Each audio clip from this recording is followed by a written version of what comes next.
welcome to Hidden Horsepower. We are back for PRI 2021, and the stars just keep rolling through, and I'm not talking about Keith Jones. No offense, Keith, right? Nick Ferri. I'm a B-roll player here. No, he is not. That is not true, by the way. 25 years of total seal piston rings. How about you, Nick? Why don't you tell us about Keith? Let's start off with that, interacting with this guy. Keith, he's a man of total seal. I don't know how many years it's been since we've known each other. Forever. Yeah, forever. I've been there, it's like 25 years, so it's like, how long you been building engines? Yeah, exactly. It's about 35 this year. Yeah. So 86 is when I got started and got serious about it in the 90s with Patterson's, and ever since I went to Patterson's, probably been a hand-in-hand relationship with, even back with Matt. Yeah, when he was still a salesman. All the way back to the beginning. Yeah, all the way back in the beginning. So how's the show going for you so far? First time back in a couple of years? First time back in a couple years. It's been a good show. I've changed my direction a little bit compared to the past 20 years with pro stock racing, and still doing a lot of high-end engines with comp eliminator and stuff, and doing a lot of stock engines and circle track engines and stuff. So having to find some more resources with, especially with fuel injection with open sprint cars, open wheel sprint cars, and how their fuel management works and everything else. So learning a lot of new stuff here the past couple years, and the show's been good. So again, trying to find new manufacturers, new avenues, and people to work with. That's got to be kind of an interesting challenge, right? Like you're pro stock, and then it's like there's a whole world out there that you can. So how does that go when you're like this guy? Hey, I made big power in pro stock. Let me try to build some power for you. How is that received? Good. It's kind of a double-edged sword a little bit. I've been able to take a lot of the local racers, and it's amazing to me. And I'm not saying anything critical about other builders, but lack of detail. In pro stock, when you're making 1,400 horsepower, you got 500 inches, and obviously pro stock was around generations before me, but it's a deal where you're trying to make 1 or 2 horsepower, and you're not finding 10s, 15s, and 20s. That's just not heard of. And when you get these other engines in there, and you just attention to detail, and I've talked to Keith about it, just with the ring packages they use and the radial tensions and stuff, and you just take an engine, you make 30 more horsepower, and you don't change any of the mechanical parts, but you just pay attention to detail, and you come out like a hero.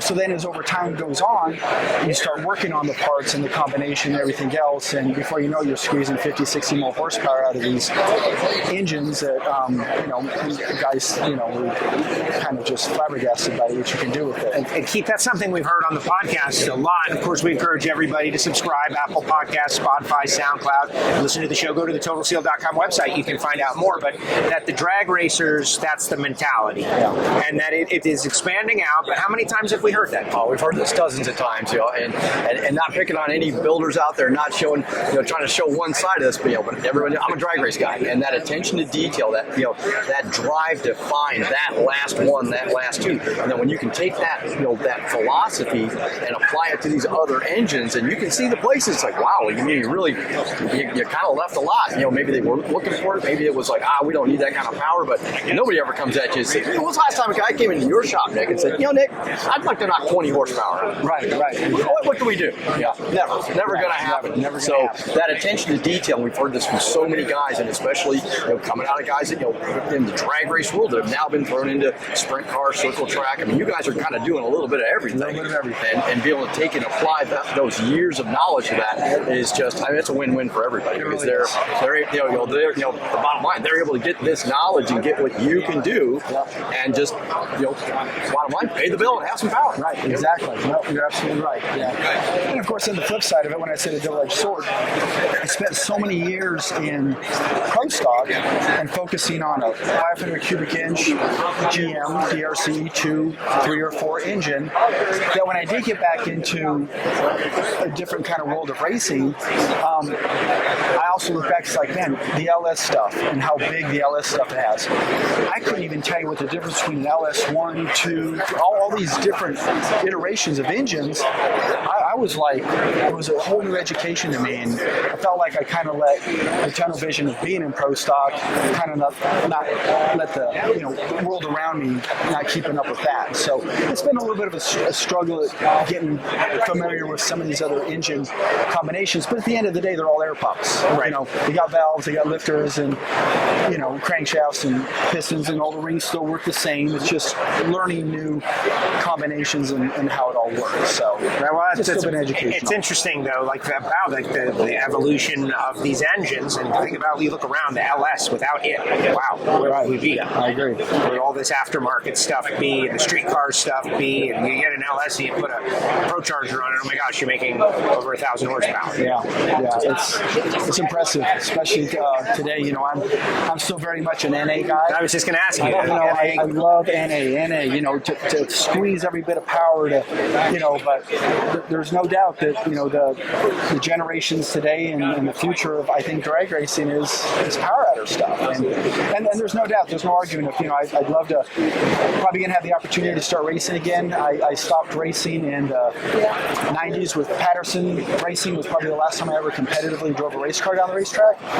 And working up there at Westside Machine Racing, Tim Wallace has a fleet of cars, drag race and circle track, and we're probably going to get an opportunity to start racing again. And I'm looking forward to it. So, but it's to run Top Sportsman, to do it NA is about impossible. It is. So give us a little, so you mentioned, because he's got drag cars, he's got circle track cars. I mean, you're going to start turning left, or I want to give it a shot. Awesome, man. I've always been a drag racer, but I got to admit, when you go to a racetrack and you can hot lap and heat races and do a main and be done in one day and have a lot of seat time, as opposed to going to drag racing, hurry and wait 3 days, maybe 5 runs, if unless you get past first round, it makes for a long weekend. So there's some pluses on both sides. But on circle track racing, you can come home with a watered up race car too. There's always that. Well, you're about guaranteed to come up with one of those at some point. Well, the seat time experience, and you could finish last, but run your best lap and still feel you've accomplished something. Absolutely. Well, those guys come off the racetrack, and if they might be, like you said, last or fifth or whatever, you think they won the race. Drag racing, second place, you're going home with your head down. You're the last loser, first loser, however you want to word it. Yeah, you didn't accomplish anything. It's winner, all or nothing in drag racing. It's that same high. I'm the world's worst golfer, and trust me, you don't want to play around with me. Right. But it's walking away from that one time you drove the green, and it made it all worthwhile. Absolutely. 100%. I'm right with you on that one. It's like, whoa, look at that. Yeah, I'm not yelling for. I'm just happy to land it right down the center. It went straight. I didn't break any windshields in the parking lot. This is awesome. Exactly. Keeps you coming back. So working with these guys on some of those other projects, is it all fresh, or do you lean on them for what they've already done? Like if you're in these new arenas, those combinations, how do you find them? Like where do you start to figure out what's going to be my next combination? A lot of it is based off past history of what I've done in Pro Stock. Realistically, I've probably fallen a little behind on probably what the leading edge technology is, especially on the Pro Stock level, with rings and developing rings. But in the same sense, what I'm doing with the engines that I'm building today will never run that kind of technology as far as the radial, the thinness of the ring and the radial and all that. Because we got to build these motors to live. Drag racing, you got to go 300-600 runs. Circle track racing, these guys want them to last a year. But taking what we've done with coatings and rings and ring material, and again, working with Keith or Matt or at Total Seal, still staying on the edge of technology with that stuff, especially when it comes to cylinder wall finish. I'm fortunate enough in our shop to have, I like to feel, some of the best equipment you can buy. And years ago, you were interviewing Larry Morgan earlier and having a conversation with him, and talking about Warren and Glidden and Larry. What we had to do, not even so much me, a little bit of me in the early years, but they did so much by hand. They had to do everything. They didn't have CNC machines, and they had to, I remember back having to lap rings to get a certain thickness and all that stuff. Now we got manufacturers that keep those tolerances better than we could ever do by hand. And and same with cutting ring lands and ring grooves and everything else. So now I can concentrate on other areas. So, I have a Sun in SV30 machine that is a diamond home machine, just like the Wattler and all that stuff like that. I've still use it today, so I designed my own hone head with Sunnin. Wow. With the diamond technology and stuff, which they sell today, and it has in the big bore stuff, it has 16 points of contact, and of course, like other engine builders, whatever, I like to think I can get the straightest, roundest cylinder wall, and by doing that, makes the ring work easy, and also by doing that, I can make the ring thinner, I can make the ring narrower, I can take radial tension out of a ring, which piston rings are probably still the biggest factor as far as friction horsepower. So when you can release that out of an engine and still keep it sealed up and have good vacuum in an engine, it's always going to be a win-win deal. Amazing. So, It makes my life a lot easier because so much of what we deal with every day that are perceived ring issues are not a ring issue. It's the environment the ring's living in. It can't, making the best part we can possibly make. I can't fix a screwed up cylinder. No. It's not going to take an out-of-round bore, something that's got bad bore geometry, improper finishes. It can't fix that. It just has to learn how to survive in it. And when you can eliminate that variable, as Nick has done and proven so many times, it makes it really easy for my part to do its job, and how amazingly thin, light, how low tension we can go when the environment it lives in is as good as it can be. Right. And that's, like I say, the attention to detail. This man hot hones, folks. Yeah. This is taking it to that next level. Yeah. Talk about that whole the hot hone procedure. That's something that you've been doing a lot of, and you like. Been doing a lot of fan of it. Obviously it was pretty big years ago with Cup and all that stuff, and a lot of people have tried it. A lot of people don't like it and haven't had success. Again, it kind of refers back to me, attention to detail. I think many people have heated up a block, but to make it work, it isn't going to do any good just to do 80% or 90%. If you're going to do it, you have to do it 100%, in my mind, the right way. And a lot of people don't know what maybe the right way is, too. For example, I know a lot of people have just heated up a block with water circulating through it, but you have to hone a block that has ambient temperature fluid cleaning the abrasive going out. Well, I can't have a block that's 120 or 50 degrees with 70-degree coolant going through it. It kind of really defeats the purpose of it. Defeats what you're trying to do. Everything has to be hot. The torque plates that I use, we did a lot of testing with Sunnin years ago. Put a cylinder head on a block. They have a pack gauge, which most people aren't going to afford to have. It's a very high dollar gauge, but we measure the bore concentricity, straightness, roundness, and everything else with a cylinder head on it. And then we try different torque plates, steel, aluminum, thick, thin, all that stuff to try to best replicate a cylinder head being on an engine when you're honing it. Right. So came up with a good torque plate to replicate that. And then, of course, you induce heat, and it's amazing to hone something without heat, then you put a torque plate on it and hone it, how much it changes, and then just applying heat to it, how much a cylinder wall actually changes in shape with heat.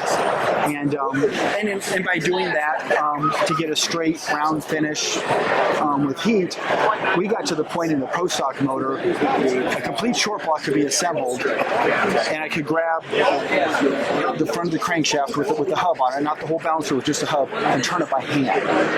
That's how little of frictional drag we had in the engine, and it worked. We'd still have vacuum, we'd still, do everything that you wanted to do, and a big contributor to that is the hot hone. A lot of people would say, well, we hot honed it, and the blow by went down, the vacuum went up, but we didn't see power in it. You're right, but again, it's like everything else. You might change a camshaft on a motor. Well, you might have made more power, but a camshaft is directly reflective to the cylinder head, which is reflective to the intake manifold, to the header. So it's a combination, just like the rings. You might not see horsepower in it, but you have hidden horsepower by making a better ring pack. There you go. There it is. Plug there. Promo. So, yeah. So there's a lot of hidden horsepower in rings.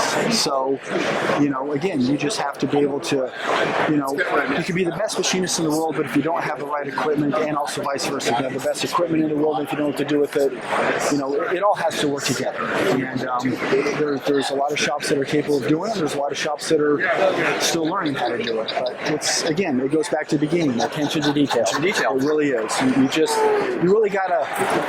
I think to excel in this deal, you got to think outside the box. You really do. If you stay inside the box, you might get by, but you got to think outside. You land in that comfort zone, and it just becomes cookie cutter.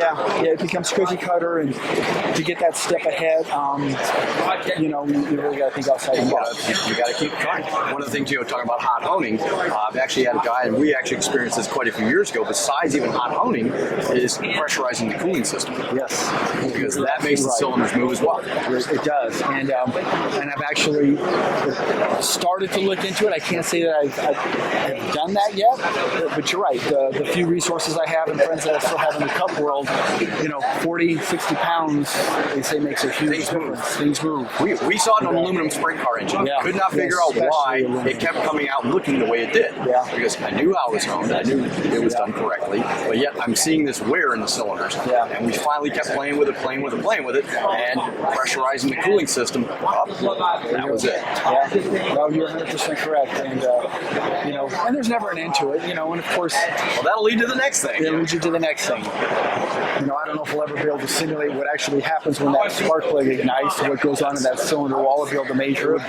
It'd be interesting to know. I've said that so many times. Little guy riding up and down telling me the details. It's not working yet. It's not working yet, but it's sure interesting to try to, and that's the cool thing is you try to imagine what's happening, well, a lot of it, like I explain to people all the time, it is forensics. It is that education of looking at the parts coming back apart. The hours that you spend putting it together, you need to spend hours taking it back apart and looking and examining. What you can learn simply looking at the piston, how it's rubbed, where it's rubbed, what it touched, where it didn't touch, because that's as important as, okay, well, it rubbed here, but it didn't rub over here. Well, that tells me it's not expanding the way I think it's expanding it. Looking at all those little details, and in your case, looking at the valves, looking at the spring, you're looking at the seat going, well, there's something going on here.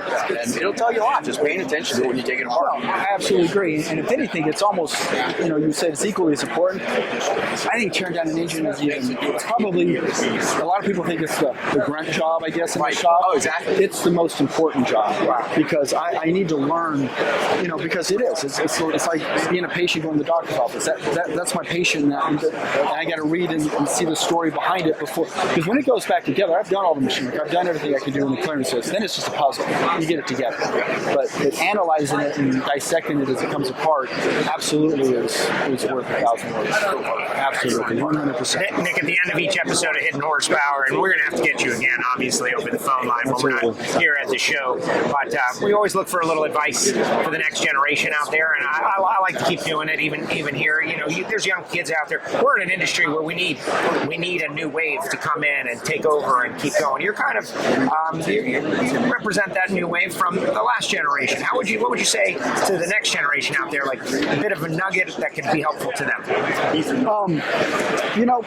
Open-minded, listen, everybody has their opinions and stuff like that, but, take everything in, decipher, what works, what doesn't, experiment on your own, always have an open mind, think outside the box, never have the closed mind to things that work. There's so many things that I've learned in this industry to where, I look back at things that I've tried decades ago that didn't work, and a lot of times when things don't work, you chuck it out the back, you never look at it again. A lot of things that haven't worked in the past come full circle and work today. Technology is an amazing thing. Technology is an amazing thing. It really is. It really is. Ask questions. That's one thing. I did a lot of learning on my own, but I'm still pretty quiet, kind of reserved person. I'm not a salesman. I'd rather. I don't like to be in the limelight a whole lot. Even doing this at first was like I get a chance with it, but get comfortable and stuff. But I know. But just ask questions. That's the biggest thing. It's just ask questions. Don't be afraid to ask questions, and don't be intimidated by certain people or whatever else. Just keep an open mind, ask questions, and set goals, and that's really importantly, probably, attention to detail. I've said it a few times throughout the show is don't ever overlook anything. Just look at everything. Yeah, look at it all. It's a package. It is a package, and it all has to work together like a Swiss watch. Excellent. Well, thank you for joining us Yes, on thank Hidden you. Horsepower. Have a great show. Keith, great job as usual once again. There you go. Hidden Horsepower presented by Total Seal from the booth here at PRI. Nick Ferri Racing Engines, and he does it all now, not just a pro stock guy. More episodes to come on Hidden Horsepower.